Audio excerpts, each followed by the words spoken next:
आता आपल्या आवडत्या मालिकेचे संपूर्ण भाग मालिका प्रसारित झाल्यानंतर लगेचच पाहू शकता फक्त सन नेक्स्ट वर. भारतातील प्रेक्षकांसाठी मोफत सेवा. याचीच भीती वाटत होती मला.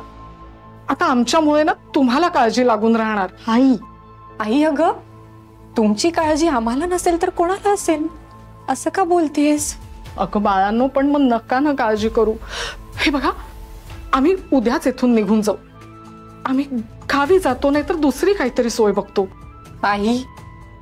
आई मी तुझ्याकडून स्पष्टीकरण मागितलं नाहीये. तुमची काळजी वाटते म्हणून बोलते.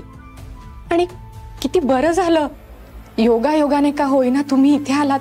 निदान आमच्या डोळ्यासमोर असाल, आम्हाला तुमची काळजी घेता येईल. असं कसं अरू? उलट आमच्यामुळे आता तुम्हाला उगीच त्रास होणार. आई, काही त्रास होणार नाही. असं का बोलतेस तू सतत? काहीच दिवसांचा प्रश्न आहे. मी तुमच्या दोघांची सोय कुठेतरी दुसरीकडे करते. फार दिवस तुमचं इथे राहणं योग्य नाहीये. ती यशोधरा या घरात आहे म्हटल्यावर ती तुम्हाला घरातून बाहेर काढण्यासाठी काही ना काही चाल खेळतच राहील. आपण बघूया काय करता येईल. खरंय आई, आपण वाटलंच तर रेंटवर घर बघूया, चालेल? पण अरू, तुला नवरा मात्र खूप चांगला मिळाला ग. कुणाला तरी रस्त्यावर चक्कर आली म्हणून कोण एवढं करतं? आई, तू हे मला आधी सांगायला हवं होतं ना. आणि मुळात मला न सांगता असं घराबाहेर पडायलाच नको होतं. बाबांना काही कमी जास्त झालं असतं तर? आम्हाला सांगायला एवढी फॉर्मॅलिटी कसली? आम्ही तुमच्याच मुली आहोत ना. मग एवढा हक्क नाहीये का आमच्यावर? मुलगा असतो तर सांगितलं असतं.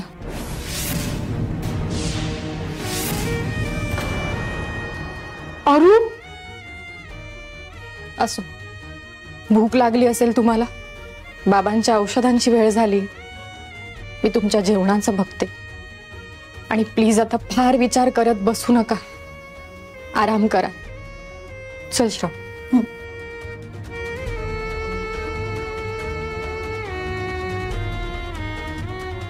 अहो, आपल्याला इथून लवकरात लवकर निघालं पाहिजे हो.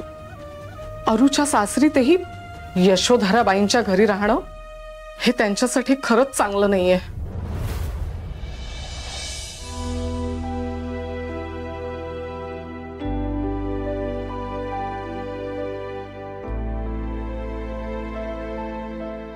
काय रे, गेट टुगेदर झालं का? आई, तुमची ना चेष्टा करण्याची सवय काही जात नाही. अरे, चेष्टा कसली त्यात?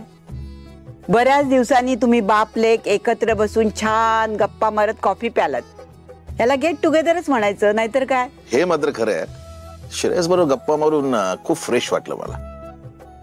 आणि आई, आजचं त्याचं वागणं बघून मी कमालीचा हैराण झालोय.